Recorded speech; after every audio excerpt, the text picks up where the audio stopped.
Greetings, weary traveler. Come, warm yourself by the fire and let us regale you with mighty tales, tales of heroism, tales of adventure, tales of Tamriel. I am your host, Aggelos, and I am back with, well, we have some pretty awesome guys here on the stream. We've got Lotus of Doom. How are you, sir? I am well. How are you? Excellent, excellent. Glad to have you back. And of course, we've got Promethean. Yes, back after a long, like 2 weeks, but long time. Has it been 2 weeks? It's been a while. Yeah, I was think traveling quite often, a lot. Yeah, I was going to say, I think it's been a little while. Unfortunately, Arkhaniir Silver Shield is not here. He is getting married to an Altmer. It's one of those, the Altmer that are on the Fringe Society. Like, what are they called? Help me out here. They had a term in Somerset for when they're the outcasts. They didn't have any other marriage, prospects, so they figured... Yeah. I know what you... Oh, shoot. Yeah, yes. Remember the one who they wanted exactly. the painting? I just can't remember what they're called. I do. And I don't. I'm going to Google it, though. Okay. Well, it was a pretty bad situation. Apparently, she's gotten messed up with some weird magicka. She has, 4 arms, 3 noses, and oddly enough, she still looks better than most other elves. So, but, I guess Ark had it in his heart to marry up, I guess. So Yeah, he's a very caring Nord. He is. I guess the dowry was pretty sweet, too, because I guess she's going to give him a race change token to Altmer. And, good for him. Yeah, and he's changing his class, too, to a Sexplar. Yep, I heard about that. Yeah. He'll really enjoy the start of this show. It all crack sound familiar? Yes. Yep, that's it. Mm-hmm. Okay. Yeah, that's the one. Well, that's what it is. So yeah, we got that. But no, in all seriousness, we hope Ark feels better. He was unfortunately started getting a migraine before the beginning of the show, and was unable to join us. He did try, but it got too bad for him. So yeah, I was gonna say those are unbearable. So our hopes he feels better soon. Hopes and prayers go with him that he feels better in the meantime. So when he hears this episode, I'm sure he'll get very angry and probably give himself another migraine. Yeah, almost certainly. Burst a blood vessel. Probably be at the gym too late or something. Yeah, that's what it is. This would be a great workout day for him because of the pure anger that would be fueling his reps. He really should just listen to the podcast right before he goes to the gym, and he'll put up a new bench record every time. He definitely will. We've got a fun show planned for you guys. We got a little bit of tales to go over from myself as well as Lotus, and of course Promethean. Promethean should have a good bit since it's been a few weeks since we've been together. So we'll see. We'll see what happens. I don't know. We do have a good bit of news to cover. Not all of it is Elder Scrolls related, but it does relate to the parent company, and it's probably going to cause a little bit of drama. Yeah. This is going to be a little bit awkward news-wise. It's going to be fun. It'll be very interesting. Yeah. So we have that, of course. And, of course, we have our Networking in Nirn segment at the end of the show. But before we jump into all of that, we definitely got to give a shout-out to all of our amazing patrons over at patreon.com/dungeoncrawlernetwork, including our newest patron, I cannot speak tonight, Eric B., a.k.a. Dark Spring. Thank you so much for supporting us over there. You definitely help bring the metaphorical torches, keeping them lit, and listening to what we do each and every week, even though I have no idea after last week why anyone would do such a thing. I assume they just haven't fully caught up to how inept we are. No. Well, it's actually funny because I spoke with the patron. They joined our Discord. Lovely person. And they were like, oh, yeah, I started listening to all the back episodes. I was like, oh, dear, please tell me you listened to the newer ones. Our audio is so much better. Oh, no. I listened to those first. Now I'm going back through all the rest of them. I'm like, man, power to you, sir. I mean, yeah. Hey, I did it myself. I understand. And also, hello to all of the awesome people who are joining us over at twitch.tv/Dungeon Crawl Network. All of the awesome chat. We got Isha always in chat because she's awesome. And of course, I see Sinister Souls in there as well. Thank you so much. As well as all the people who support us via their Twitch Prime and Twitch subs over there. That does help us out as well. And of course, now we have the dragon emote. Yeah, got a dragon emote in there. That's pretty nice. Neat. It's a for those who don't know, if you look really closely at the emote, it's not a dragon face. It's my face. Because we have a meme within our own community, my dragon, DRAGGON, because of my my lore hate from anytime someone calls a Daedric Titan a dragon. I'm like, it's not a real dragon. Anyway. So that was plus it. You always live on a mountain of gold. Yeah, that too. I'm the only dragon. But yeah, that's the meme. So I had them redo it for us, and it looks pretty awesome. So, I like it. It looks good. Yeah, that was actually done by an amazing member of our community as well as the Ashes of Creation community, Vox of V. He does this amazing comic called Antics of Creation, and he actually did all of our Twitch loyalty badges too, the Viking shields. So we have all of our Nordic Viking shields. Yeah, those came out great. I actually noticed those last time. I'm a big fan of them. Yeah, I'm a big fan of those. He did amazing work. I told him I was, obviously ESO, we're all very Nord here, so follow Viking theme. So he made us all the Viking shields. So I'm very, very pleased with those. He's a very talented artist. Oh, I'm getting some feedback from somebody. I'm not sure. I was going to say, where'd that come from? Is someone listening to us on Twitch? I have our chat up, but we are super mute. Nice. Listening to myself once is more than enough for this podcast. I think it's Promethean. It's picking up from him, so that's okay. He muted. It's probably my mic. Yeah, I'm gonna go push to talk. All right, that'll work. Nice. Yep, I hear myself. It's funny, we didn't hear it prior. I was gonna say it worked before.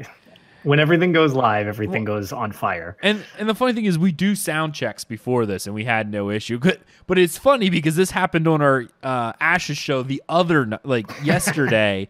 We did a sound check. Everything was perfect. It was amazing. We started the show, and then Storm's Lord's mic just stopped working.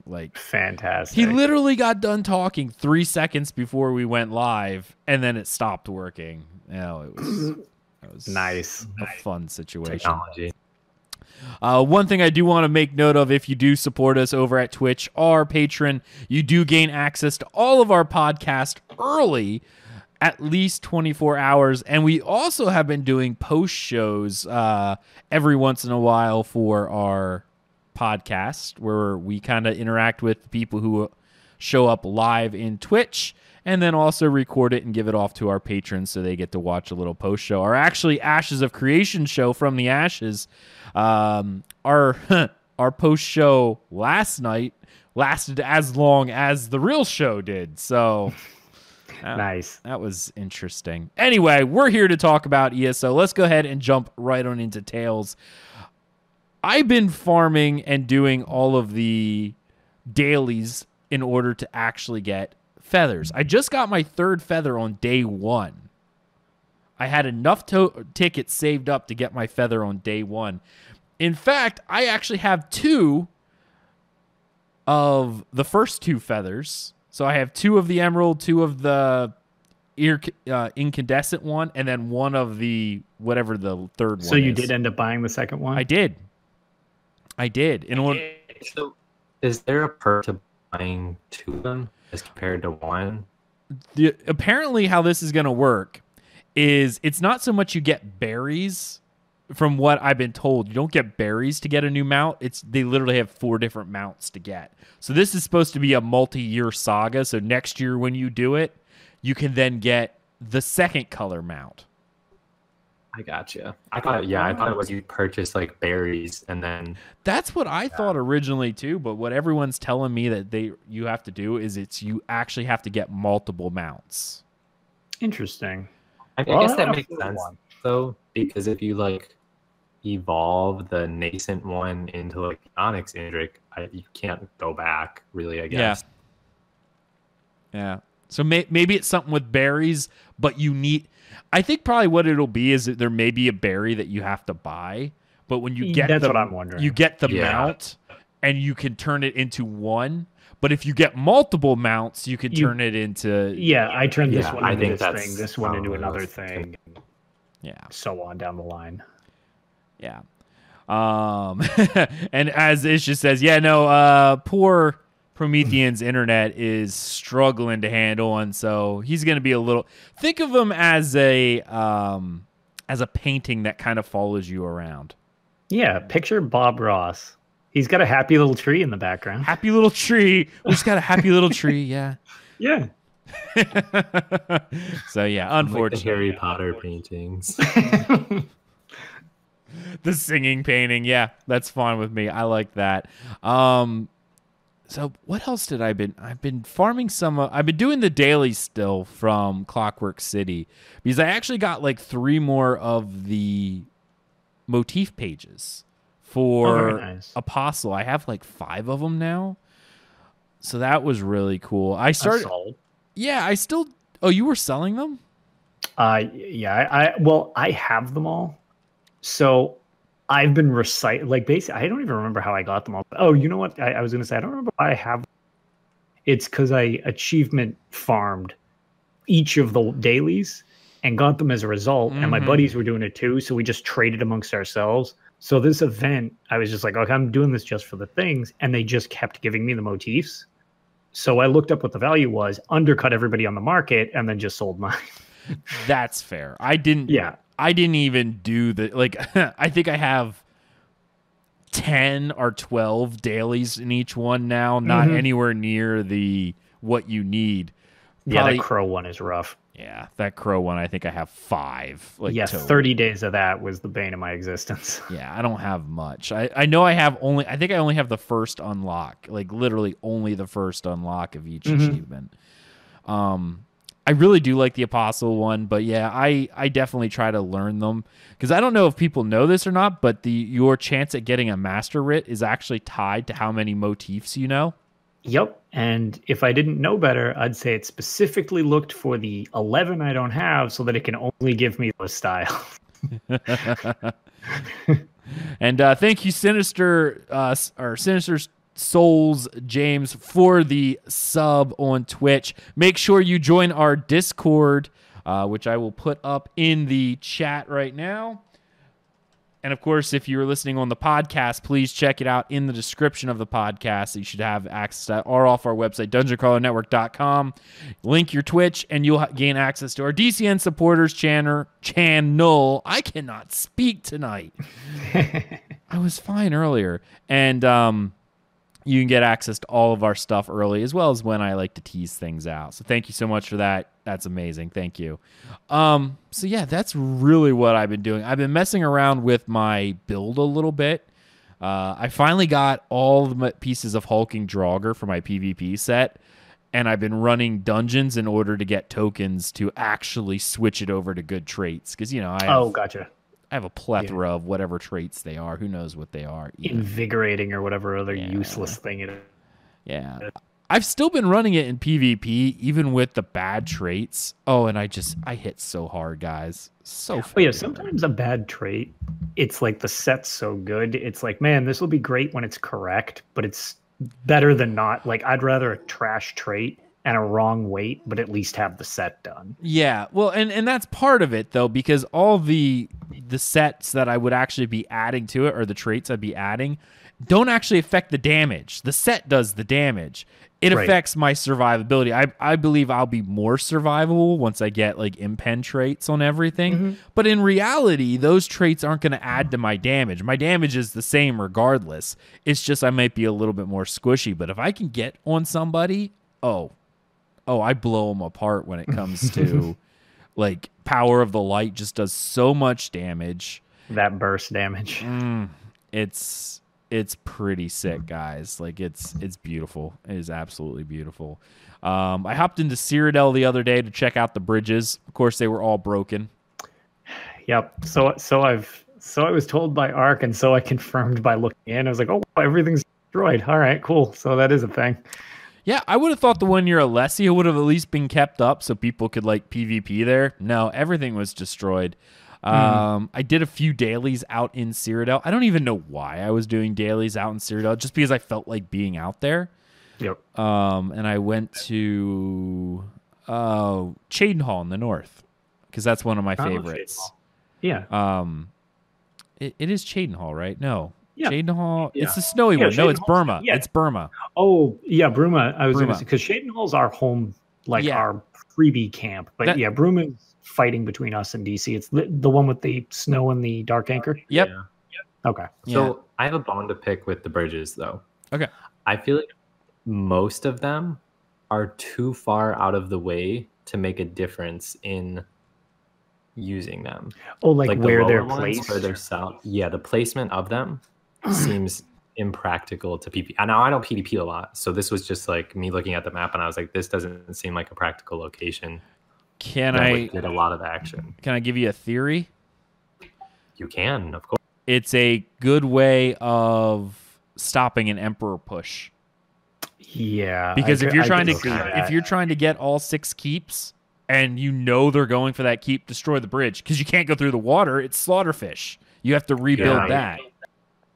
That's their only purpose, to stop them from capturing all 6 keeps. That's it. Yeah, the inner ring is like, I mean, when you get yourself a Zerg, I mean, like, just an example of like, I mean, I've been with many Emperor pushes, and my own was confusing enough, but luckily I had way better actual military people directing it, so it was much easier for me to do because I have no military tactics.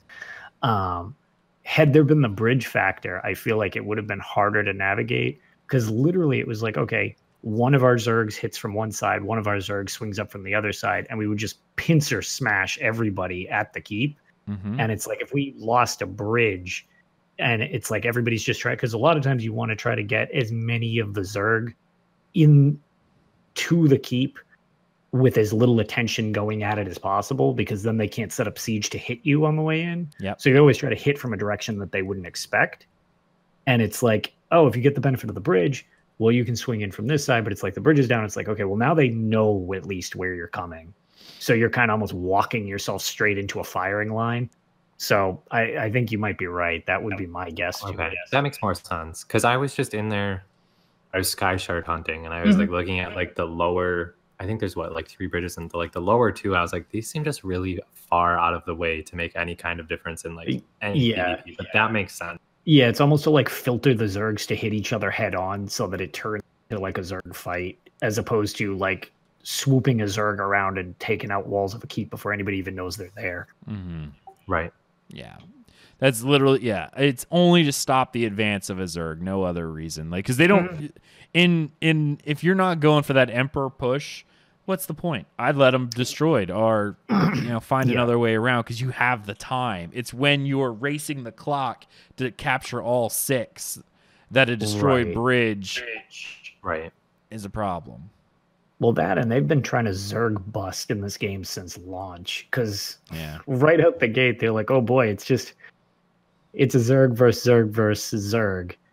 And people generally complain about that because it's like, oh, there's no skill in a Zerg, and then they put in Battlegrounds. So now it's like, okay, if you want to have skill, you go, do all that, go to Battlegrounds.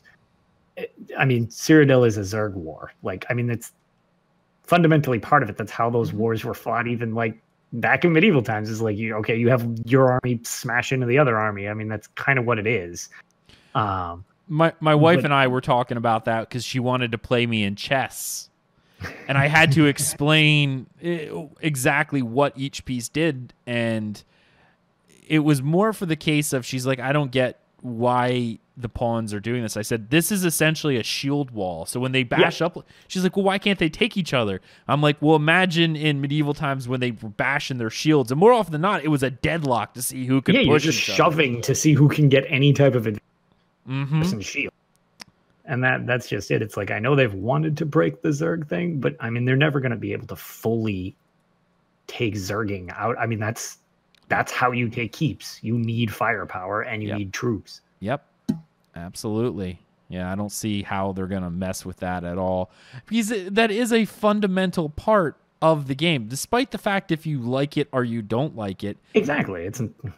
I mean, it might not be for you. It might not, but in the long scheme of it, that's how Cyrodiil was designed, and I mean, it's not a bad thing. No, I actually kind of enjoy it the way that it is. I was just gonna say that. Yeah, I have a lot of fun getting in a big Zerg and just like smashing into people, and unfortunately standing at gates, and people are like, "Oh, don't stand in the oil." I was like, "I'll do whatever I want because I'm built around being durable. Don't do what I do." It's like I'm gonna have everybody get angry at me, and then you guys can kill them because I certainly can't. Like, yeah, right. But yeah, there was something else I was doing the other day, and I'm trying to remember what it was. I said about running the Dire Frost, because the one thing that's really nice about the new Undaunted event is you don't have to do the Undaunted dailies. Like, I thought you had to do the dailies. It's any dungeon that you finish. It has to be a group dungeon, but it doesn't have to be a daily. So what I've been doing is I've been queuing as tank to get in immediately, doing Dire Frost because I know I can solo it, and I get it done in 10 minutes. Well, I just learned something. I thought it had to be the daily random. So I'm like, all right, scrubs, let's smash some stuff. And generally, it was too. Nope. Well, I just did it before this show, where I literally logged in, queued as tank.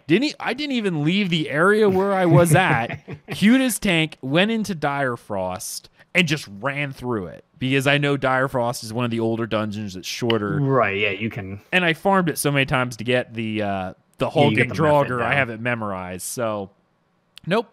It's when the final boss dies, you're awarded the tickets. Well, that is very good to know, because suddenly I'm going to stop getting random queued into Stormcaller with randoms and have to spend all the time teaching them, which is fine. But when I have 15 minutes before work and I just want to do a random normal, it's like, 15 minutes, do Dire Frost. You'll be done in less than 10. Yep. Huh. You're running a lot of Blessed Crucible to get that style page now. Yeah. Very interesting. Now, you said Blessed Crucible to get the Troll King. Doesn't it have to be in Vet? Yeah, but I can do it on Vet. If I take I can take a group through it really. Oh, quick. But you are actually a tank, not like me. No, no. On his I was gonna say the only real issue to that one is it shouldn't be an issue, but the arena with the giant spider and the Troll King, not spider, scorpion, and the beetles. And every time I bring people in there, that's usually their initiation. I'm like, all right, well, let's see. You want to call yourself a healer? Heal through this. And I just aggro the entire 60 people at the same time. People are like, why are you doing this? So it's like, oh, got to keep us up. Like, if you're a true healer, you can do it. Because I've done it. I know it. Oh, yeah. You can do it. It's really hard, funny, though, when you don't tell people and they go into panic mode. Like, oh, my God. And they start throwing Breath of Life everywhere. Freaking out. That's actually really funny. That's really, really funny. But yeah, no, it is not tied to, it doesn't have to be a daily. I thought it was you got it from the daily quest. Like when you turned it in to get the key, it would also have the tickets. So the first day I went in, I queued up for the dungeon and I had to sit. And I wait because of course the queue was broken that day too. So let's add that in there. So I'm sitting waiting for the dungeon to actually pop. It took, I think, like an hour and a half till I was done. Because, of course, the dungeon I got into, I don't even remember what it was. It was Wayrest 1. That's what it was. You wouldn't think Wayrest 1 was really hard, but the tank had never done it before, so he's going, like, really, really slow. Anyway, and I really didn't want to have this much time into it, right?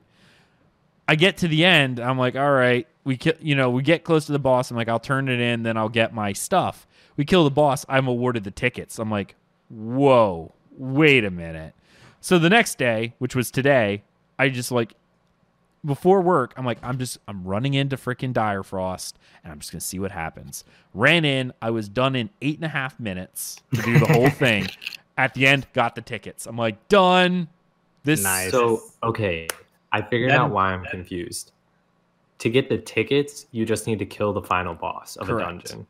Correct. To get the box, you have to do the daily random. Correct. This is why I was confused. Cool. I was like, wait, no, something's not right. And then Sinister Souls asked that in chat, and I was like, I'm curious on that too, but Either way, that's actually super good to know. Yeah. You're right. If you want the box doesn't give you the tickets for the event. It gives you extra rewards. Correct. Which I will say, I don't know if you guys have gotten anything useful out of those. Some motif pages.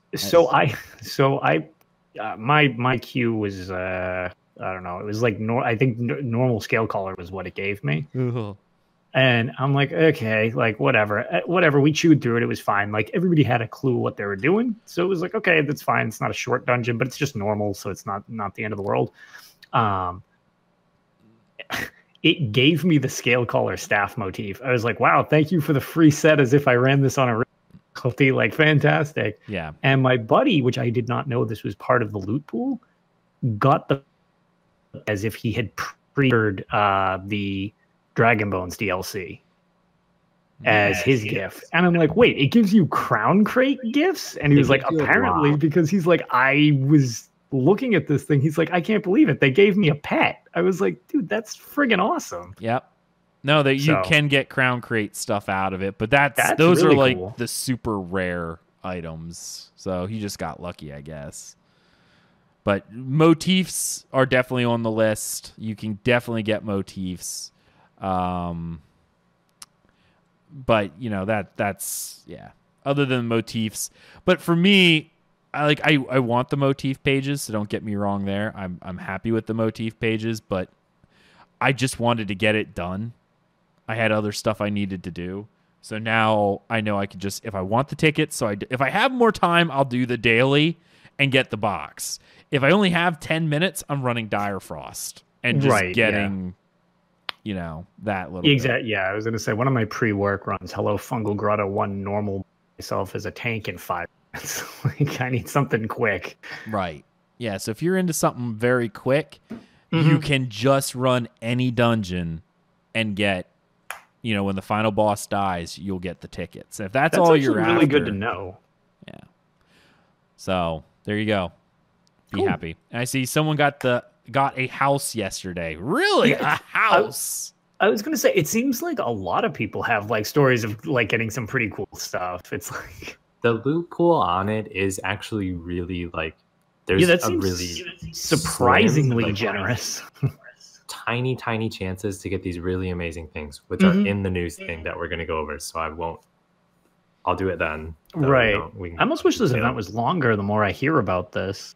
Well, so I don't think it's as long because the rewards are so good. But yeah. So they make you either run multiple characters or whatever.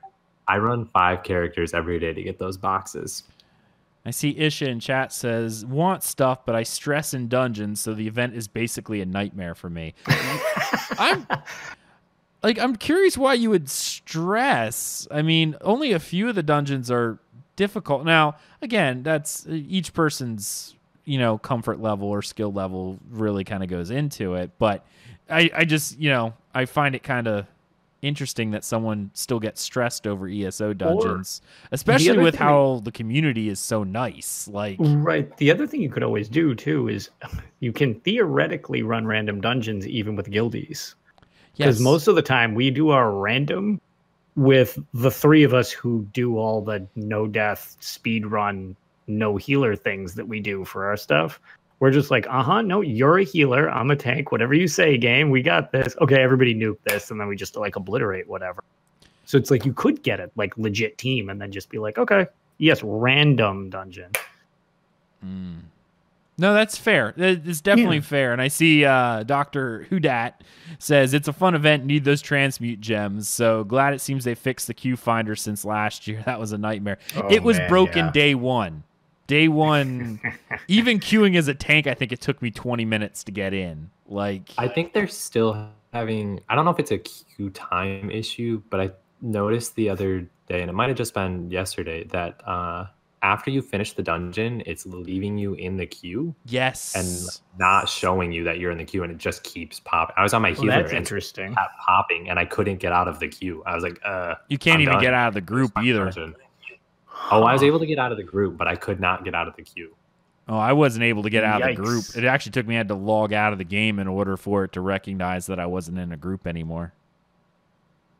Yeah, it was weird. They're doing patch tomorrow morning. They're doing maintenance tomorrow morning to hopefully fix it all. Yeah, but there's not many more days left in it. It's only like a what was 7-day event. Something like that. Yeah, it's not long, so. Well, if you think about it, 7 days, that's 21 tickets if you run. Yeah, I know. Well, that's just the payout is huge just in all aspects. So, I mean, it does make sense, like you said, that it's so well rewarded. It's like, okay, well, we're going to run this for like 2 weeks. It's like everybody will be so stacked up, they'll just buy and get whatever they want. You could get all 4 feathers and just... just during this one event. No, it's... And I think I get it because, like you said, I believe they look at their metrics, and I believe dungeons are, while they are incredibly fun, with how single-player focused Ashes... Or not Ashes. It's like I do a podcast on multiple games, and sometimes I get confused about what game I'm talking weird. about. I don't Yeah, slip of the tongue is all. Clearly, there are no other games. There are no other games. Yeah, but I know with how single player focused the game is, these types of dungeons. You know, I believe their metrics probably show them as being probably one of their least run content. So they knew they had to up the rewards, and to let people catch up. I fully expect them to go. Most people aren't going to do it every day. Right. Same thing I feel that they always try to do with the mid-year mayhem. Like, I like PvP a lot, and, you know, I like to play it in shifts, but it's just like, it's really not that populated. Like, I mean, it's busy, you get fights and stuff like that. That event, they're opening so many servers, no matter where you go, there's a population lock, and every single keep is under siege by like 200 people at least. It's just like, dude, I wish it was like this all the time. This is incredible. Yeah. See, I feel the opposite about these dungeons. I feel like, I mean, I also like almost exclusively run dungeons and trials when I play. Like, that's where I live. Like, I live in dungeons and trials and group content. Like, I'm always in chat. You will not find me. Very rarely you'll find me not in a chat with like guild members. Like, I am always playing with people. So like, I don't know. I just like in the total opposite of everyone who's single player. Yeah. I'm that way too. I'm an MMO player first and foremost. So when I'm playing ESO, it's often wanting to do dungeons or something along those lines that's group oriented, because that's where my love is in the community aspect of MMOs. And if I'm playing a single player game, why am I not just playing Skyrim or something? Right. Yeah, I have to set aside time specifically to not group to do the story, which I like doing, but that's never what I fall into. It's always like, even if I start a story, if I don't block out time, it's like a message. It's like, hey, do you want to run a dungeon? Hey, do you want to just screw around in Battlegrounds or PvP? It's like, okay, yeah, and that's just what it always devolves into. Dr. Hoodad, this event made me play with some of my baby tunes I haven't touched in literally years. Maybe I'll actually level them. You know, it's actually funny. I might have done that on day one as well for the box. Solid strategy. Yeah. Well, that's my tales, guys. Guess what? Someone else's. Let's go to Promethean. So it's short, and I was away for 2 weeks, and in those 2 weeks, I had minimal game time. I was in Louisville, and then I was at my grandparents', and in between then, I had to make up schoolwork. It's been absolute chaos lately. Stupid real life. Right? I know, exactly. So I've been doing dailies. I did the Clockwork City ones. I tried not to spend any time in Clockwork when I was there because there were just so many people, and doing them was just so terrible. Like, I felt like I was just having the worst time of my life in Clockwork when I was doing it. But I toughed it out to get my tickets. And then now I've just been doing the dungeons. Yesterday, I ended up in a dungeon with 2 tanks, me and a healer. So I was having a great time in there. And no one was willing to switch. I was like, all right, so that's all right. I'll just solo damage. It was cool though. We ended up beating it. It took a little longer than I would have hoped. And especially having to get through 4 more tunes, I was not really super happy about it, but we made it. Those dailies were rough, especially if it was the world boss daily or any of not so much the the public delves. Well, the public delves were often you sat in there and waited, but like one of the worst ones was it's in the northeast where you had to stop the Daedric incursions. Yes. Oh my gosh. I thought I was going to throw my controller through the TV because I would like run from one and like go check another one and come back, and this one was open, and by the time I could make it, it was done. I was like, that's great. I spent like 30 minutes trying to just close 3 incursions. I was like, this takes me 5 minutes any other time of the year. It is crazy. I was having like the worst time in there. I was like, okay, well, so I'm just gonna get my tickets and get out, and then I'll get the motifs at a later date or buy them or something. Yeah. You will be happy to know, Ag, that I have joined a trader guild and have been making money. So unfortunately, because I spend it all so fast, I like haven't hit a good number, but I have probably made 200,000 to 300,000 gold over the course of the past month. Well, that's better than the 20 something you like 20 gold that you had the last time. I did have 9 gold like last week or something because I bought so much that it was just dear God. Ow. Yeah. How do you even have 9 gold? I don't know. I sneeze and sneeze out 9 gold, you know. You kill like one thing and it drops like $31 usually, doesn't well, it? I had like spent it all and I was in a city, so like I wasn't like out adventuring. I had pick up after I like scrap wood. I was like, oh, I get some gold. Wow. But that's literally been my tales. Is getting on, I get my daily reward. I struggled to get the scale collar crates. That was a challenge for the November's dailies. I did actually get enough gems to purchase the Periite statue to add to my Daedric statue collection in my house, which I'm really excited about, and it looks great. I've got Nocturnal, Hircine, Sheogorath, and Periite now. And I'm really happy. You can get the Azura in game too for gold. You can get Azura and Vermina and Molag Bal all in game. Yeah, I've got the Azure. Are they still giving away the Molag Bal one for ESO Plus? Yes. Yeah, I think it's active. That was a long free thing if you're subbed. I think it was like a literal month, wasn't it? Yeah, I think it's I want to say it ends December 16th. Okay, so it's something like that. Yeah. You still have time if you haven't gotten it yet. Okay. Yeah, and so I guess that's the end of your tales, right?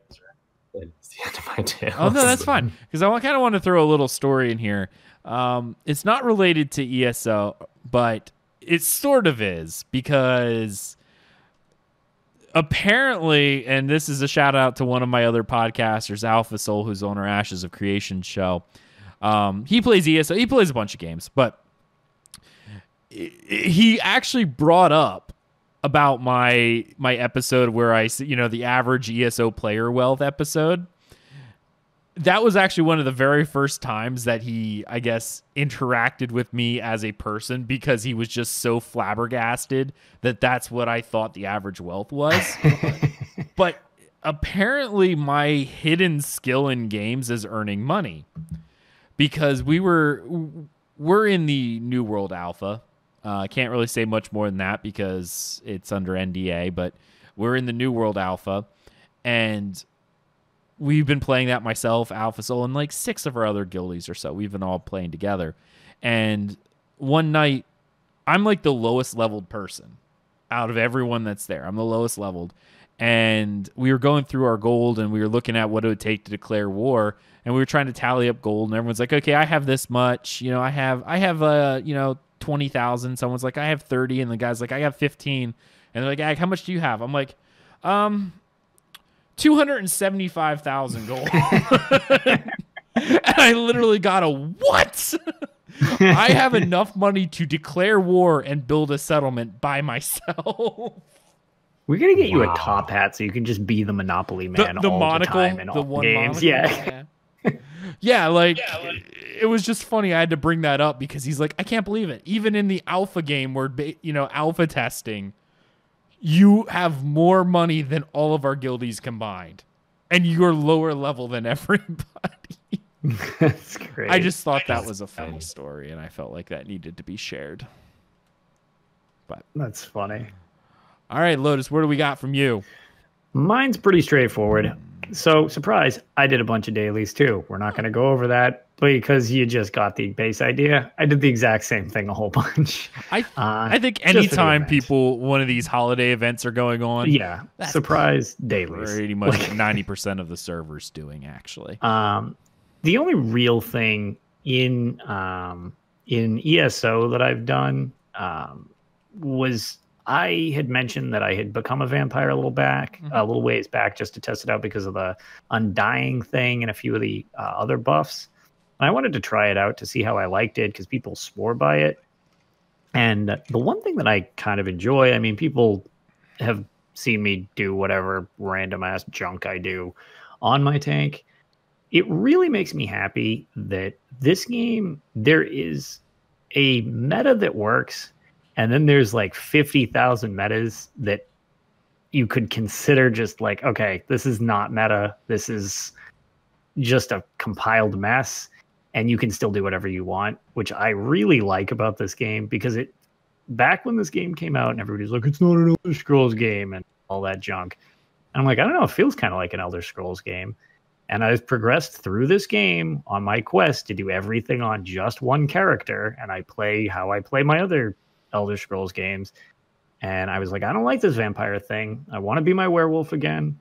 I've beaten the stuff beforehand and I switched off it. I have an easier time not being a vampire than being a vampire. And that's just not supposed to be how that works. But it's just how I don't like letting my health drop to proc the Undying passive to then boost myself up. And even people in my groups were saying, they were like, you seem super aggravated with these mechanics, like while I was doing it. And I was like, I don't like intentionally being hurt. If my health is below 50%, either I'm trying to clutch this because things are falling apart and we're trying to save the run, or I'm doing it wrong. Mm-hmm. And I couldn't wrap my head around that is a playstyle, but it's not a playstyle for me. I just didn't like it. So I ditched it, went back to my werewolf that I just keep for general fun or whatever. And again, it's right back to, yep, nope, this feels right. This is what I want to do. I like doing this. I use the monster set that everybody's like, what are you doing? Why are you using tremor scale in vet dungeons? That doesn't make any sense. And I'm like, I'll do what I want. And it's, I don't know. It was very reassuring to know, like, despite the fact that there's like the build videos, which are all very well thought out and done, but they're guidelines. They're not strict rules in this game. Right. Which is what I love so much about these games. You can, provided you put thought into what you're doing, you can make a lot of things work for you. And I didn't need to change my playstyle from other Elder Scrolls games. I just forced it into this one, which in some situations is weird because, it was way back.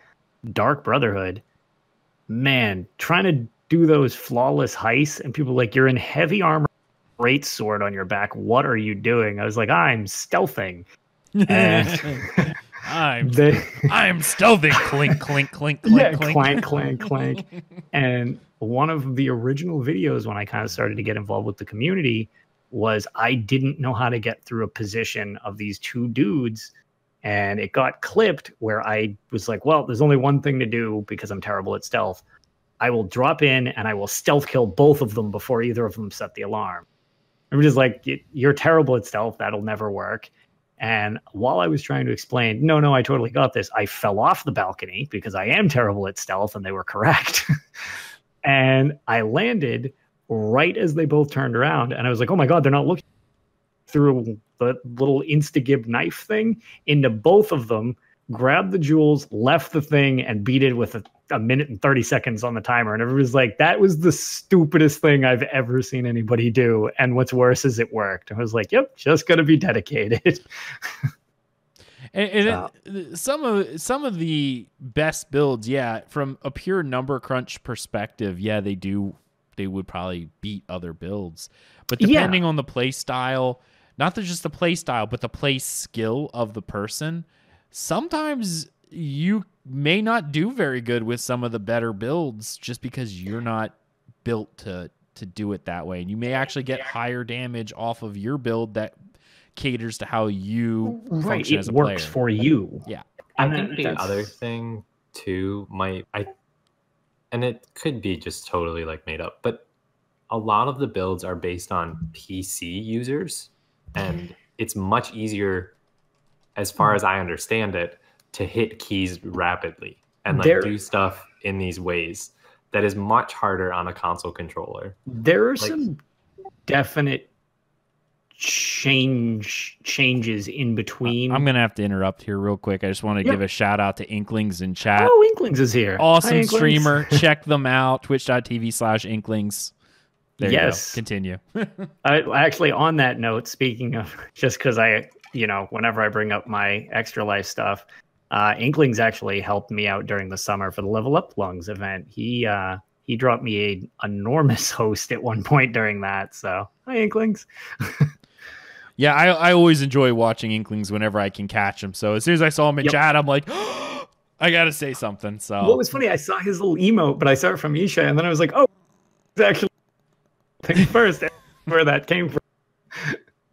But yeah, so that's actually kind of the extent of my tales. Is I like the fact that I after ditching the vampire on my tank and going back to my preferred style from before, it kind of just was like, okay, I'm more comfortable with this, even though in some aspects it's not necessarily the most go-to, but a lot of my stuff isn't the most go-to. My two-handed build's not the most go-to. I've tried the dual wield. I really have. Yep. And I don't know if it's I don't like the way that things are set up. And because I don't like the way it's set up, I don't like the way the skills feel. My damage is lower as that, and it's because I'm just not used to it. I don't like the way it builds. When I'm on my two-hander, my damage is at least competitive with the two-handers, or the dual wield, if not equal in most cases for most players. Now, super skilled players, yeah, well, they're probably gonna beat me anyway. But it's still nice to know that my two-hander is not so bad, even though it's not considered "quote unquote" meta. Well, yeah, and that's just it. When I lose in PvP fights, or somebody outdoes my time or something like that in like one of our leaderboard runs, I don't blame the build. I basically chalk it up to the fact that it was like, okay, that person was better than me. Like, it's not the build. I got outplayed, Yeah. And the build is part of your play style. So it's like, okay, then you outplayed me. It's not like me being bitter. Like, no, absolutely not. Yeah. All right. But yeah, that's pretty much the extent of my tales as well. Okay. All right. Well, then we'll go ahead and move into the news section. And since Ark's not here, we got Promethean on the news desk. What do we got? Yes, so we have a bunch of exciting things this week. First, they announced a really cool holiday special. I think this is the first year they've done something like this, actually. If you gift 1,000 crowns total between two people, so you need to gift one person if you want to be cheap 500 and another person 500.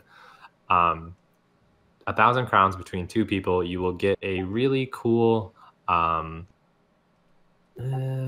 like a little white fledgling griffin pet. He's super cute.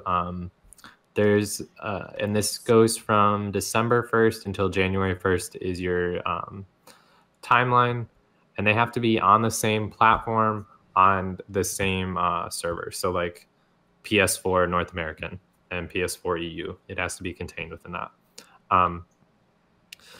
Just have to total to 1,000. And it's called the Snowcap Fledgling Griffin Pet. And after that, it ends, let's see, you'll receive the pet by January 4th.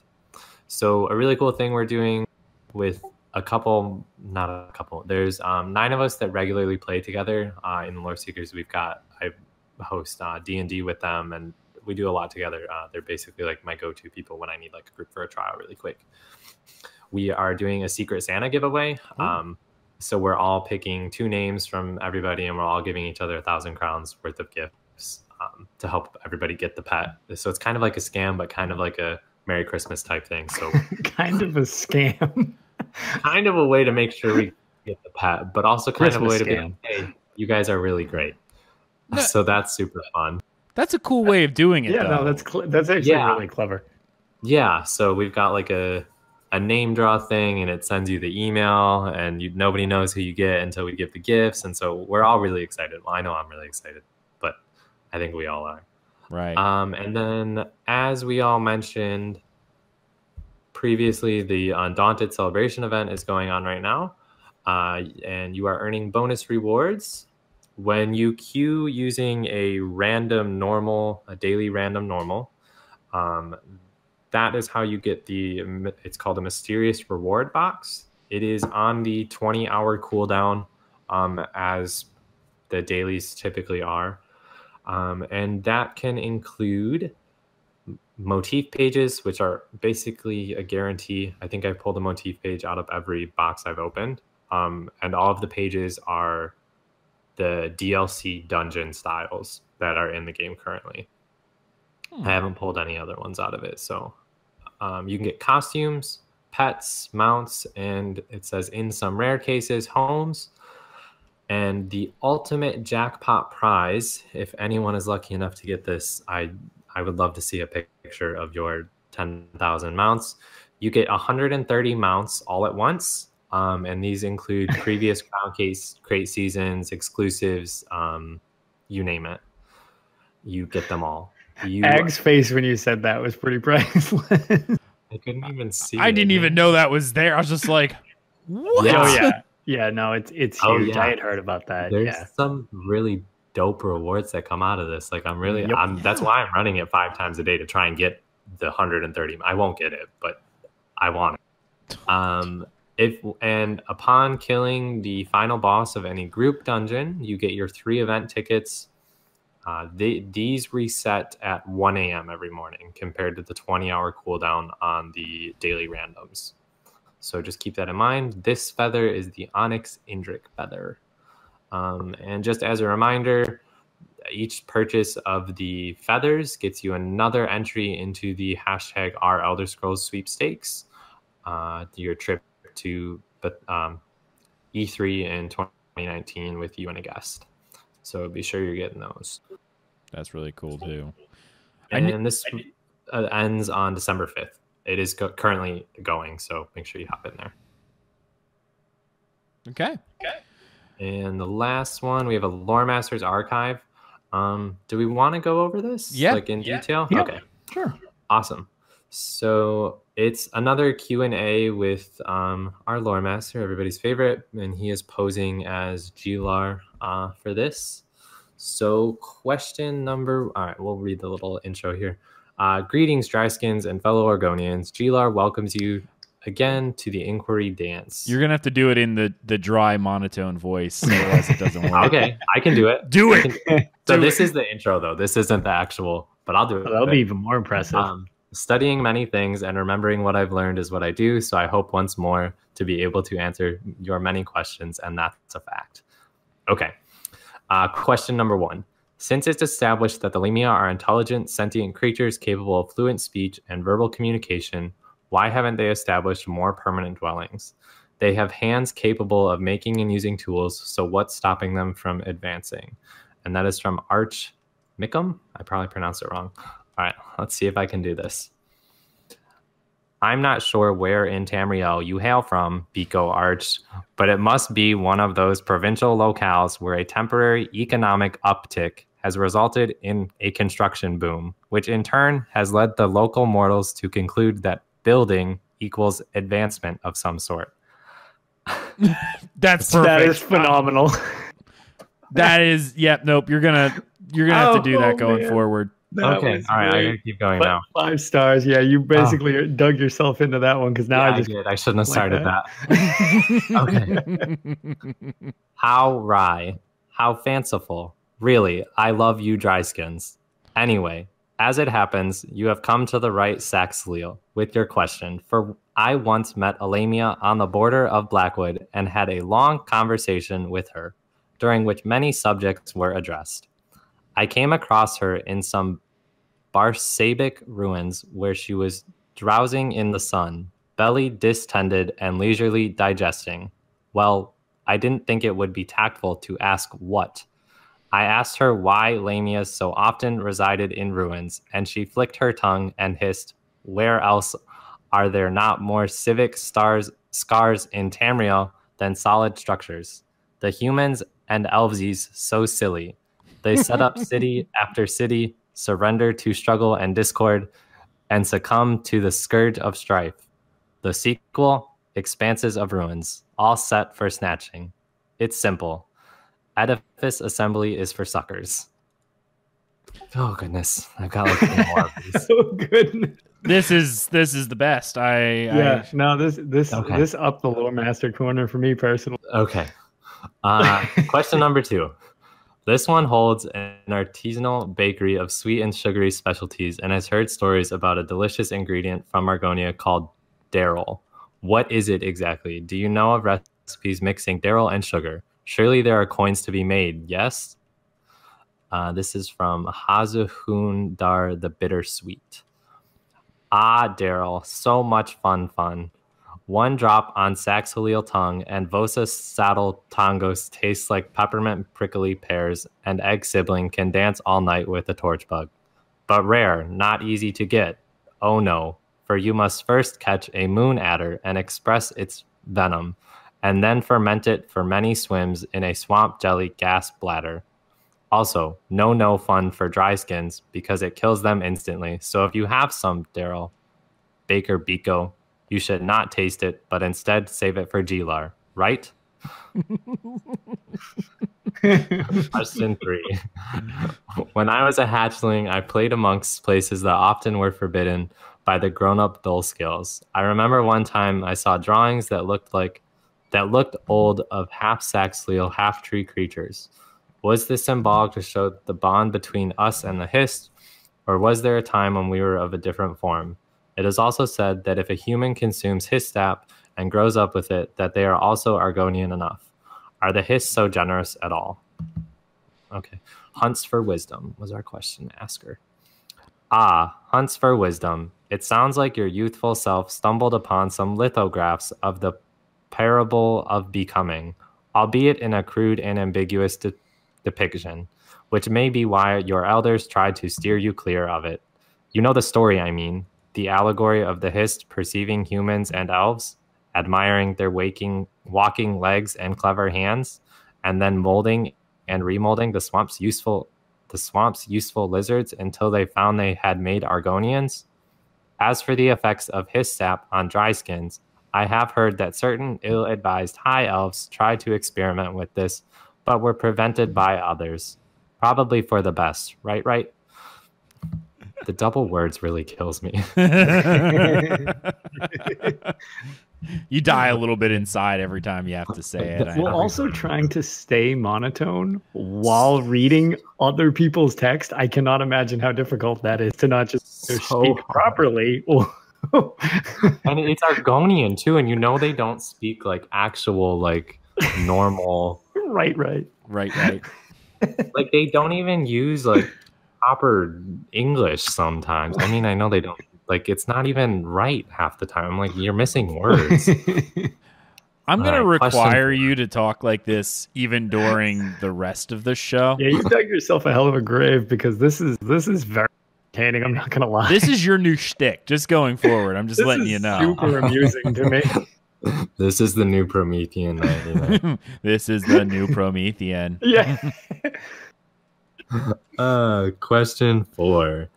What is a name of your province in Gel? Now it is known as Argonia, or worse, Black Marsh. Both names are alien and both given by other races. But then why do all guides and scholarly works use alien names for your beautiful and mysterious land? It is unfair. Therefore, I ask you to write a true name given by Saxhleel, Maximus Ferus. This is not as easy to answer as you might think, Maximus. First of all, province is an imperial concept that most Argonians struggle with, though I think I've finally gotten it. I mean, why use a single name to describe so much varied difference? as an Argonian's idea of their home place rarely extends beyond the hist's farthest root hairs. I did hear a G. Rusliel once used the wide swamp gesture along with the term Kronka Thatith, roughly everything egg, and that may be as close to a province name as you're going to get in gel. Question 5. This one hopes you can tell him about the general history between Argonian and its imperial neighbors, and maybe even between Argonian and its Khajiit neighbors. Are relationships overall good? Recreaman. Alas and woe, we are in sad times. Recreaman, because the mild illness we called the half-swim sniffles passed out of our marshes and into the lands of the dryskins, who called the illness the Kanahan flu. Oh, shoot, I just screwed that up. The Kanahan flu, and did not find it mild at all. Oh no. Your people, the furred ones who live to our west, were struck particularly hard. Perhaps you have been traveling? The Khajiit folk suffered greatly and blamed us Saxhleel for inflicting the epidemic upon them, which is so terribly, terribly unfair. We would never wish such a thing upon our friends, the furred ones. The gray elves, sure, but that's different. Nobody likes them. Okay, who the gray elves are those? Those are the Dunmer. Okay. Yeah. I had to clear that. That was a thought process that needed to occur out loud. All right, and last question. Being a priestess of our loving Mother Mara, I'm trying to find as much information on Tamrielic wedding traditions as I can. Side note, if you play through Murkmire, there's actually a couple quests related to this, about the weddings and with Argonians and such things. However, when I tried to learn about Argonian wedding traditions, I was rather confused after discovering a horrible book. It stated that Argonians don't have weddings at all, and that mating is a simple call to procreation. Moreover, it is said that mating is a kind of annual trial event. Only trial winners are allowed to mate. I always imagine an Argonian wedding as a complex, delicate, and ethereal ritual. Please let me know the truth, whatever is it, in the name of your loving mother. Leonidas Tavicus? Okay. Oh, yes, well, weddings. We don't have an exact cognate of that word in Gel, probably because the concept of procreational partnership varies so much from tribe to tribe. There's, let's see, Ufastix, nest becoming, and there's Tumjum, or house weaving, which is more allegorical, and Tithati, which is egg stomach, and so many more. The glory of its hist mandates each tribe's pattern of affection sharing and egg quickening, and as Argonians are adaptable by induction to their hist glory, numerous possibilities eventuate. And as for the intertribal bonding rites, well, anything can happen. You can believe Gilar when he says that no Saxhleel who reaches the age of infertility is bored. We have even adopted the Dryskins' quaint custom of gifting each other with rings of Mara, a practice we find surprisingly moving. Anyway, good question, Leonidas. But I sense my dear Naza erecting the spine of, must go now. Later, Zuth. Whew, that's all of it, guys. There's your D&D practice right there. Yeah, right? Yeah.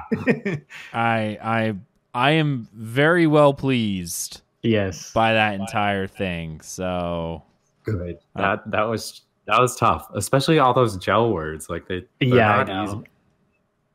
And doing them as flat and monotone but awkward as possible. So challenging. Oh no, you did a fantastic job with that. Yeah, I'm very pleased with how that turned out, and yeah, I think that should be your shtick going forward. It has to be as an Argonian. Yep. Okay. Okay. I like it. All right. We actually have a little bit more news to go over, and this is probably going to be a little less this is where fun. things get a little less upbeat, which is awkward because I usually like being pretty positive. This is kind of a mixed bag. I think that's a kind way of putting it. Yeah. So why don't we start with at least Well, just in regards to all of the things that are good reward-wise, to everyone in chat that brought it up earlier, just like to start by saying that I'm a huge fan of, even though the December awards aren't too great, they're fine. I mean, they're whatever for the logins. Huge fan of the LSD Guar, as Gallisner put it. So that mount is really cool. I'm really sad that Ark didn't get to see it for the first time with us because it was announced earlier today. Right. I think Coco Michelle, I saw it on her timeline. She was showing the different ones. But no crown crates, it looks like, at all for people who like those. It looked like a lot of consumables and a lot of currency, which is fine. But just a slower month, especially because they've been kind of outrageous with boards of like, here's $100,000. Here's the DLC that you don't have to buy. It's like, okay, yikes. Like that is, what was the other month that was like, oh, here's 12 crown crates. Yeah. This one's a little slower. It's like, here's a pair of hats, really, really high guar, which Ark now can't escape. And every time he goes on stream, I will insist that he uses. I wonder if it has anything to do with like the New Life Festival, but I guess Maybe. October they gave away a good amount of stuff. I'm going to just know assume what it's our thoughts Cult from of you. Guar influence. It's just seeping totally. into Zos at this point. And they're like, you know what? Yeah. We should support this. Everyone should have a Guar. So, but that's pretty much the end of the super positive end of that. I just wanted to toss that before we get into kind of the weird bit. One of the lesser known things, and it rolls into the bigger issue coming up, is for those of you interested in other aspects of Elder Scrolls, TES Blades was delayed again. Kind of right.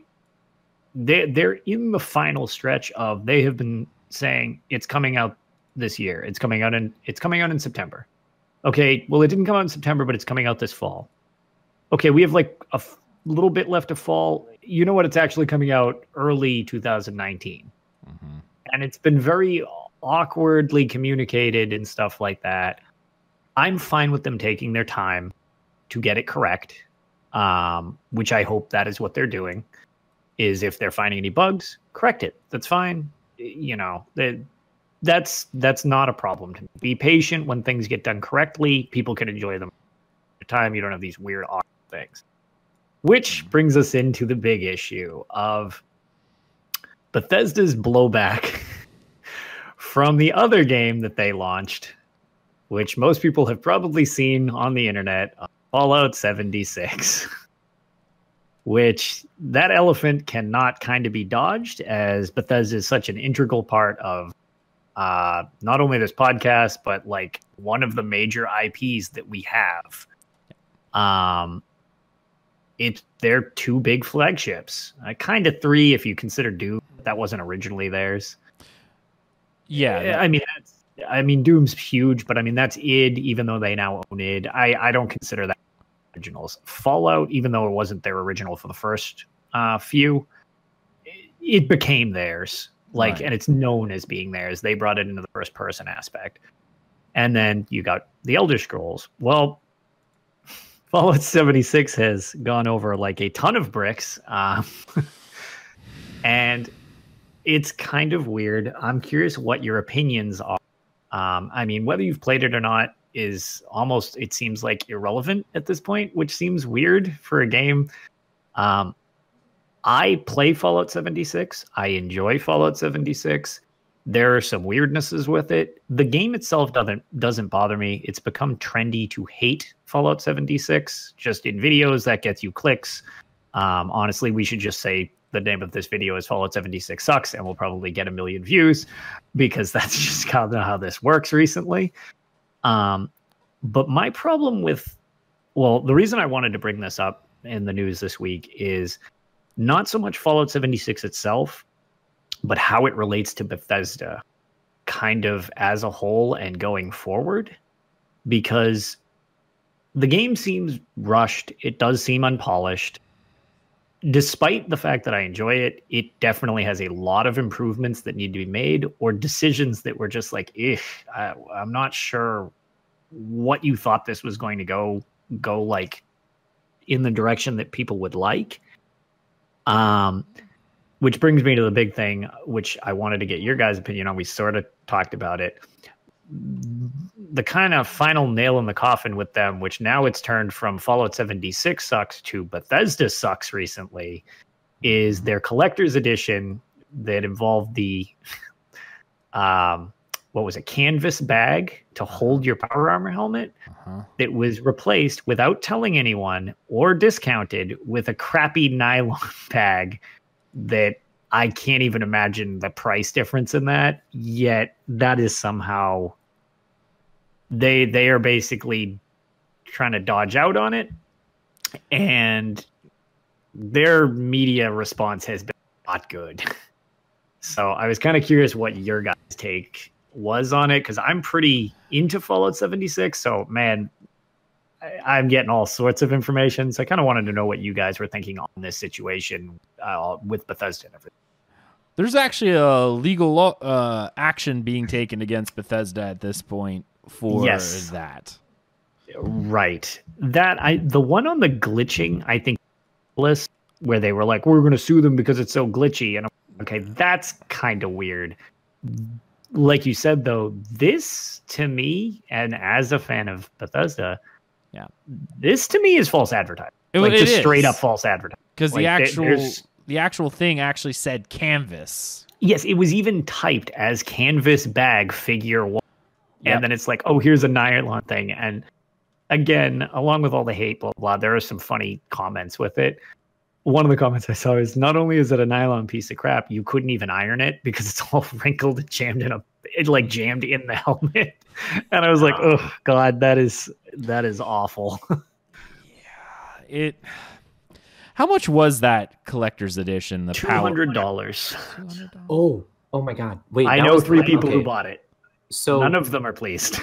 The collector's edition is also the one that did not come with the game. This one did. The one with the helmet, with the canvas bag. There's some other stuff too. That came with the whole deal was that one, but it was $199.99. The end. I don't know. Okay, so as far as the game itself goes, I think that when you're like looking gameplay and bugs, ESO was not where it is today when it released. So all that aside, I think it's okay to say 76 has a ways to go and they could do it. 100%. Marketing, I don't agree with a lot of what they've done. I don't think that releasing any kind of collector's edition without the game was I don't agree with that personally. Like, I think that is just terrible. You're gonna pay $100 and then pay another $60 for the game. It's very kind weird. of a money grab. Yeah, I agree. That's a very weird. I think they did that with I read it and I had to do a double take on it. I was like, something here doesn't seem right. And the game feels like a money grab to me. I feel like it was a look at ESO and look at how well this is doing. Why not take our other game and make it into an MMO of sorts and maybe get something out of it? I don't know. I'm reaching possibly, but this is just that's are my feelings on it. Yeah, and that's what I've been curious on, is just people's opinion, especially those that don't, call me a shill for Bethesda or a hater because it's not the greatest game that's ever existed. So right. That's why I like hearing other people's opinion on the matter. Well, I think that okay, they've made some bad choices with it. I think they did even more than bad choice. Let me put this out here. When you brought up the ESO thing, the thing to remember about ESO is it's not Bethesda who actually did it.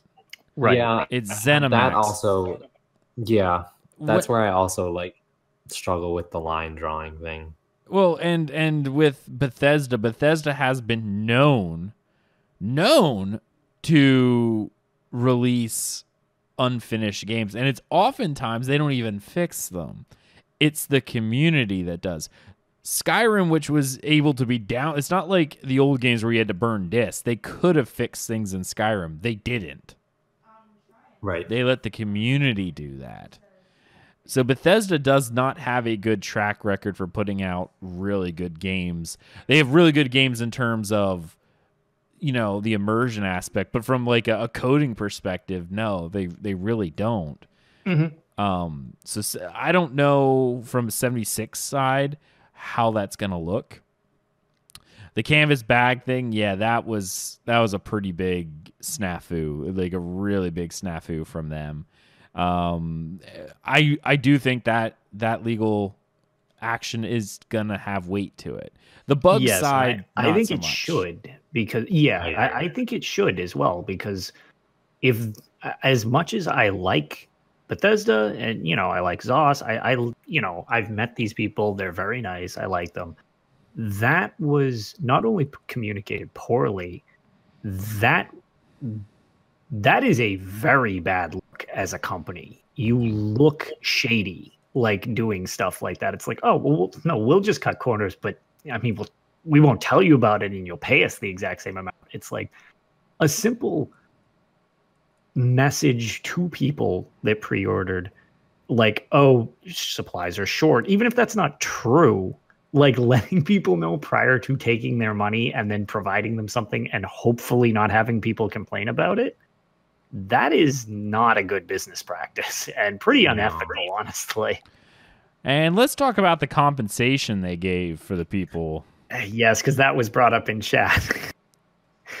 You were given 500 in-game atoms, $4.99 to the Atom Shop.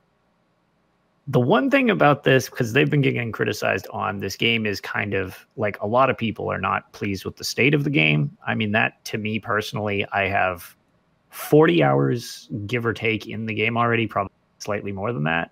I'm level 39 or 40. So I've put in a lot of time to the game. I have no content problems with the game. It has a ton of stuff to do. I've maybe uncovered 40% of the map. And I mean, uncovered meaning I tagged the location and moved on. It's not like I fully explored. The map is huge. The quest structure, I'm not a fan of the holotape thing. I don't think it's a sin against mankind like everybody else. I think it was a design choice and it wasn't a good one. Don't do it again. It was, when you know everybody's dead, it kind of takes away some of the, I'm curious where this is going to go. Go find so-and-so. Okay, well, so-and-so is in a ditch. Like, I already know that. There's not a lot of stuff to discover in the case. But the story through the tapes is actually kind of interesting. I've been enjoying it. The way it's presented, not a huge fan. The microtransaction thing, which they've been getting a lot of flack on because everything's so expensive or whatever, one of the few things I'm actually...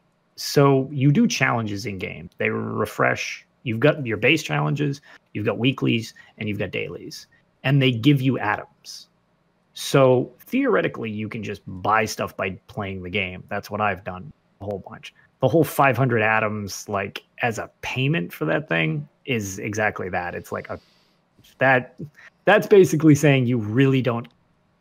Here's a pittance worth of in-game money. Leave us alone and don't talk about it anymore. Right. And it's like, okay, so what are you refunding people for the piece of nylon that you essentially just gave them instead of the canvas bag? Like, that is not a good look. Like, that was, I feel rightfully so, very insulting to a lot of people that was their compensation, and then followed up by also won't be a refund.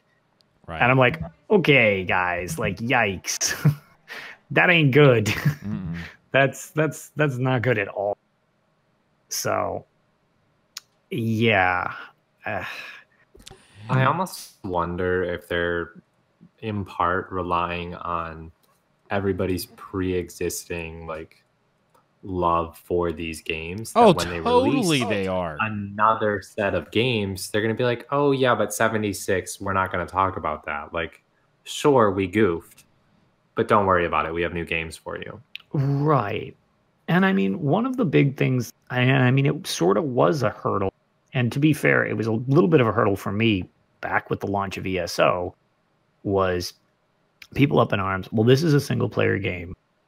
We don't want this to be a multiplayer game. Who is this game for? ESO comes out met with walls of backlash. And again, for the PC folk, you guys beta tested my game for quite a while before I actually played it, which I appreciate. But that was not a good look. Like, not at all. Personally, I was extremely upset. I had like, I purchased it unannounced, and then it was pushed back. Yes, I actually had that same problem. My pre-order was delayed. Was it several times? Yeah, and I was not happy about it. But like, I don't know. Yeah, and I do feel like there is almost like a parallel that's just slapping this group in the face, where it's like, hey, remember when you released a thing that was too early to a bunch of people saying, who is this game for? I get it. Like, people didn't want this to be multiplayer in a lot of aspects.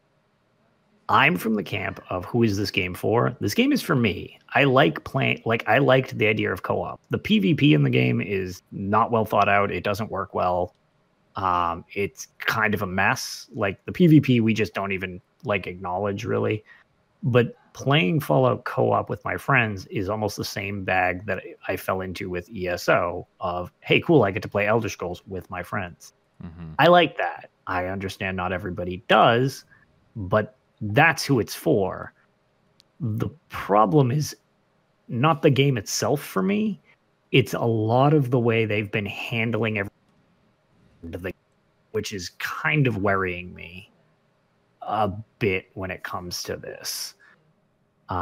Because they still have two other big projects on the horizon with Starfield and, more importantly, Elder Scrolls 6. This is, I mean, it's not all doom and gloom like the internet says, but I'm not going to lie, knowing that this was kind of the route they took for a collector's edition, this is kind of the route they took with, well, maybe we could just push it out. Hopefully it'll work out. We'll deal with it if things aren't how we want later. That doesn't make me feel like the strongest wanting to back them, because, I mean, if I turn to the side, oh, look, all of the collector's editions. Yeah. Not exactly filling me with a lot of desire to rush right out and pre-order something where normally I don't pre-order things. I always have with Bethesda because they've never given me a reason to doubt them. This kind of does, and that's more of why I wanted to bring this up. Well, this makes me uneasy going forward with them, that, okay, maybe you guys aren't all trustworthy and all for the best interest of people that play your games. Well, let's, I mean, we can kind of look at another company that had a ton of goodwill, almost slavish devotion. And their stock's hitting the ground right now. I'm sure if you all have phones, you could look it up. I'm good. Find it. That's also not good. There's like something going around. Like, they're not, somewhere the developers are not considering what people are like looking for, what response they should be giving. No. Yeah. Like, they know, it's almost like they know what is the right thing to do, but they're not going to do it. Right. They're pushing it. How much can we push before they push back? Yeah, exactly. And we're pushing back is the issue. Yes. And like, that's it. It is. It's like, it's very concerning just in general. Like I say, I enjoy Fallout 76 very much. But I'm not delusional. Do I think it deserves the grades it's getting? I mean, maybe if some of these glitches are really just smashing people, I understand people being like pretty upset with them. But from my experience, I mean, I've had some goofy graphical glitches like I've had in Skyrim where a dog's head stretches or something like that. And it's like, that's stupid and this is ridiculous. And then I kill it and I'm on because I don't care. Or the server stability is a huge problem. Getting disconnected, stuff like that. It's like, okay, well, you're asking for everybody to be involved with an online game, but then you don't have the infrastructure to hold this online game. And that's going to turn people off. Now, granted, I know I've been saying a lot, like, I think I've been luckier than some, maybe, so I don't want to like take away the people's criticisms, but like, in about 40 hours, I think I've been dropped 8 times from servers. that to me is like, that's irritating. People are telling me they've been dropped literally like, oh, I've been dropped 100 times. I'm like, okay, well, that's a lot more infuriating than I've dealt with. I've had like 8 disconnects. Like that's not that 24-hour stream. I had 0. We did 24 hours nonstop. We did not have a single crash or freeze. Right. So I'm like, based on that, I know that to some degree I'm getting, I guess I'm just skidding around some of the glitches. But at the same time, I don't want to take away the fact that those are irritating. And like if it keeps, every now and then it's fine. People need to relax a little bit. But if it's constant, I understand the frustration that comes with it. And I'm worried they're not learning. Look, we need to address these things before, not after. Right. So now I don't think they're learning that at all. They're being very knee-jerk, very reactionary rather than proactive about it. And that's how they always are, though. That's just the thing. That is the Bethesda MO at this point. Yes. Right. It's just, I think so many times in the past, we've had modders to take care of the problems for us. Like day one Skyrim fixes and stuff like that you downloaded and you were okay. But that wasn't Bethesda. That was, you know, a developer, one of the modders taking care of it, you know? Mm-hmm. So the main thing that it is, because Starfield, I mean, I'm in it, and I know a lot of people are excited for it. My big thing, 6, which I'm concerned that this is obviously giving them quite a pretty solid black eye in the public. And you know, game wise to an extent I get, but mainly you know, the whole situation outside of it and the way it seems like it was rushed the way it was. I'm very curious if this is going to push them forward or if this is just the thing, because man, if they really pass off minimum effort with an Elder Scrolls 6 and it has, you know, oh, surprise guys, we're still going to use Creation 1.0, the engine. We're going to Frankenstein it into another game. It's like, I'm sorry guys, you've got to spend the money and overhaul a few things so that this stops happening. And I think putting it in the multiplayer suite like they did exposed new problems because it wasn't meant for a multiplayer thing. I mean, they duct taped on the Quake engine, from what I heard, is how they structured some of this. And it's just like, guys, maybe just make a new engine. Oddly enough, the Morrowind engine was an MMORPG engine. It was actually built for it. See, and that's the thing is, like, I know from what I've heard is the sorry, Inkling's thing was so Inkling's comment was, if they use that engine on TX, I'm burning the world down. I don't think you're the only one, to be honest. Yeah, like, if so. What, I guess what started World War III? Was it the Middle East? Was it Russia? No, Bethesda released TES6 on Creation. It still had remnants of the Morrowind engine in it. Yeah.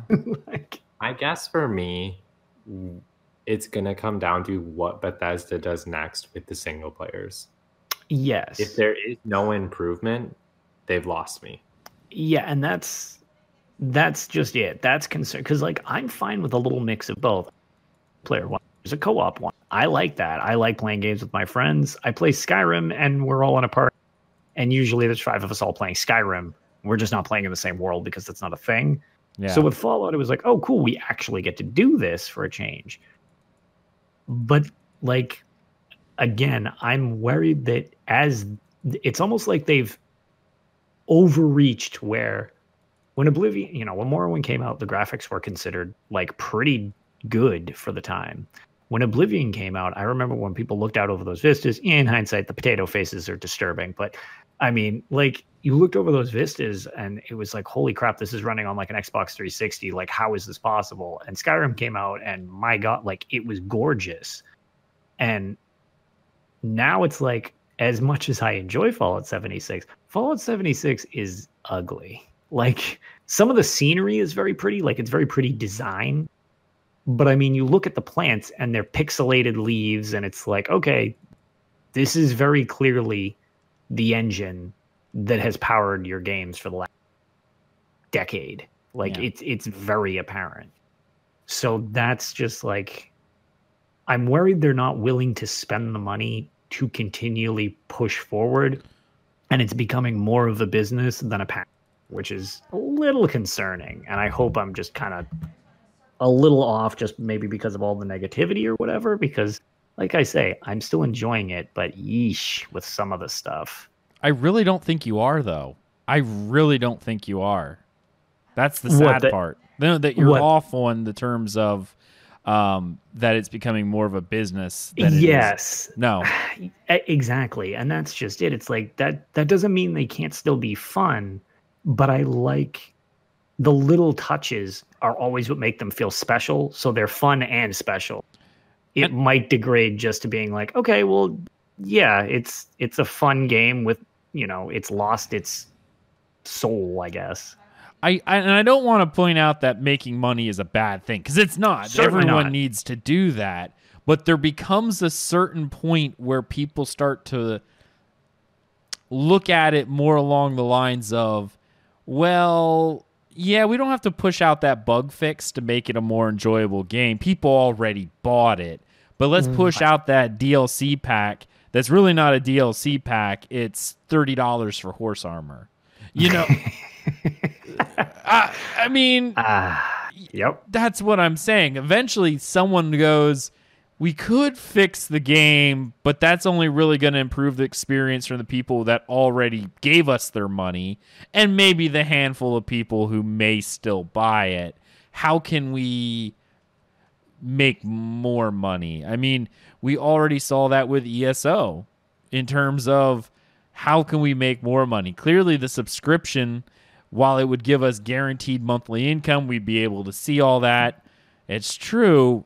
Or we could just load the cash shop up with cosmetics every single month and let the whales spend, instead of $15 a month, they're going to spend $100. Right. And that was definitely a business decision, not something for the health of the game, something like adding cosmetics into your game as rewards that you can earn so people stay sub month after month after month. No, they would rather, instead of doing that, just load you with cosmetic cash shops, and then, instead of getting $15 a month over the next 6 months as you try to earn it, you'll spend $300 in 2 months and then quit the game because you're out of stuff to do.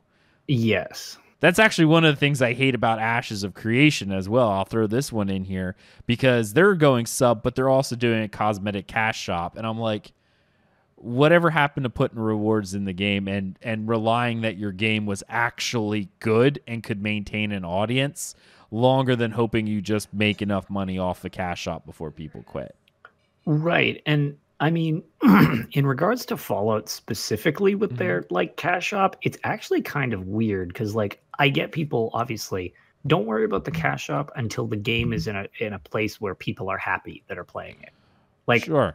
Some of us are happy and stuff certainly could be improved, but it's like, I'm having tons of fun with it, stuff like that, gotten my money's worth out of it already. But for the people who aren't, and the people who are having more issues than I am, it's like you want to stabilize that. The big thing I have, my one big gripe is the frame rate is all over the place, and that's very jarring. So it's like, I'd like that stabilized. Work on that.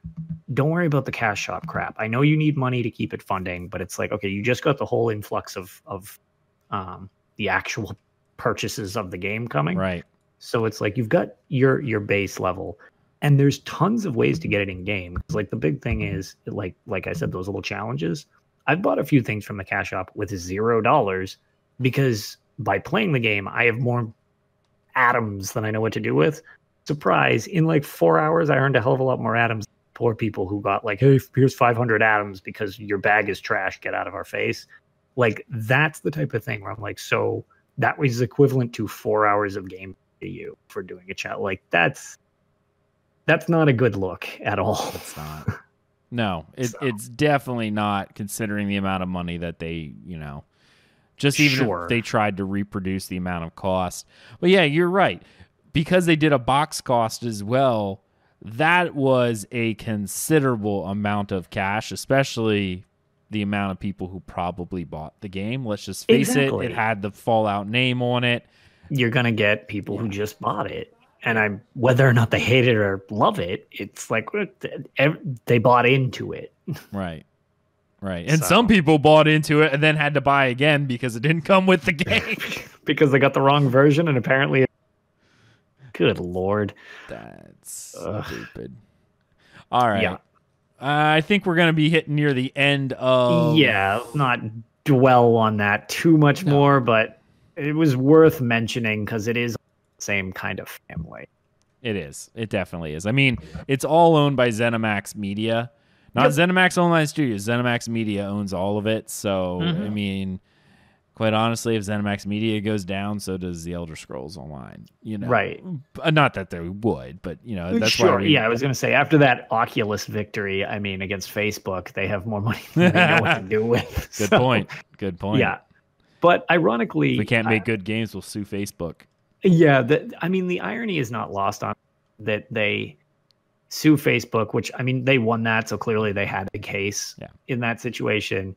And they had that thing about the guy reselling his sealed copy of, what was it, that horror game they have, The Evil Within. Oh, Evil Within. And yeah, he tried to sell it, and they actually sent him a cease and desist notice, or they'd take him to court because he couldn't legally say that it was new, even though it was in the shrink wrap, because he wasn't an authorized dealer. And they have all these lawsuits and stuff that are out there. And the irony isn't lost on me that the company that I do love, but seems very willing to take things to court, is suddenly being taken to court by the people that they keep taking to court. A little bit of karma, maybe. Yeah, perhaps. So a little bit. Yeah, so a little awkward there. Right. We got a networking and Nirn segment, so once again... so we'll just go through a quick shout-out. I forgot to do it last time. We were sleepy, and it kind of got overlooked, and I totally spaced it. I might have been a little tipsy. Yeah, and I was deliriously tired, and so the shout-out that I had meant for last week, but instead I will do this week in networking and Nirn, is a good friend of mine, BeardedCheg. He's on Twitter and Twitch as BeardedCheg. It's just BeardedCheg. He is the founder of the community known as the #ESO fam. He was kind of my introduction to a lot of the people in this community. He is an incredibly nice guy. English is not his first language, and I always joke that he speaks English probably better than I do, much like Ark, where I'm more impressed that people who use my language are better at it than I am. He is a fantastic streamer and just general person. He is a big ESO streamer. He was originally...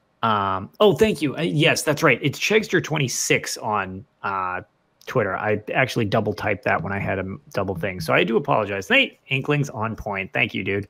It's actually Chegster26 is his handle on Twitter, or BeardedCheg on Twitch. Yes, super nice guy. He streams very regularly during the week. It's earlier in the day because his time zone, much like Ark, is very different. He's not in the US. Very helpful, always loves teaching people on his stream. He groups with people. His ESO shtick is he vet pugs all his dungeons on stream each day, which the man has patience like none I've seen, which is pretty incredible. Saint BeardedCheg. Yeah, seriously, Saint BeardedCheg. But he was pretty much all ESO. He was part of the stream team and stepped down. I mean, it's up to him how far he wants to go into that, but he stepped down for his own reasons. Still streams ESO a bunch and was very excited for Fallout 76 and started to make the transition. He's also an original Fallout fan from Fallout 1 and 2, so he's like an old school Fallout guy.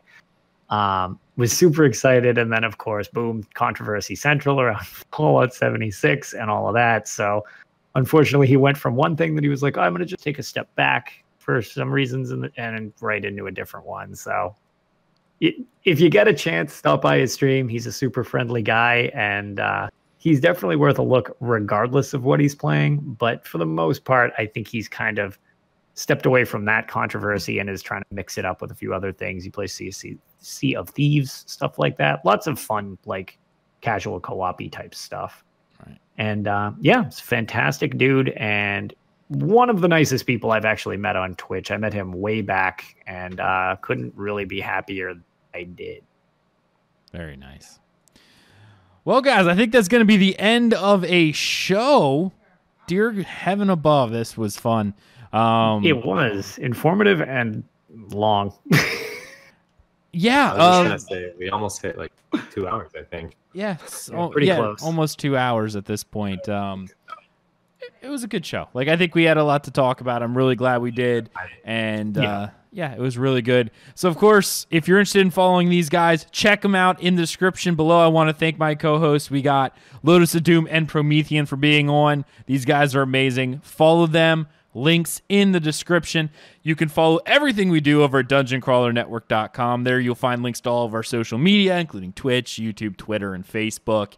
You can check out our Patreon program, patreon.com/dungeoncrawlernetwork. If you want to help support the show, you can also do so by leaving us a 5-star review on iTunes so people know that we are a real podcast, that we say real words. Sometimes they matter. Thank you so much for joining us on this episode of Tales of Tamriel, and we will see you next time. See you later, everybody. Have a great night. See you guys. When Aggelos slew Lorcan, he ripped his heart right out.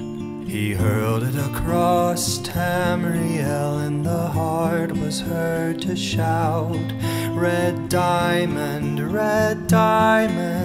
the heart and soul of men. Red diamond, protect us till the end. The laughing heart sprayed blood afar, a gout on Seer it fell, and like a dart shot to its mark down in an alien well. Magicka fused the Lorcan blood to crystal red and strong. Then wild elves cut and polished it down to chimel at a ball.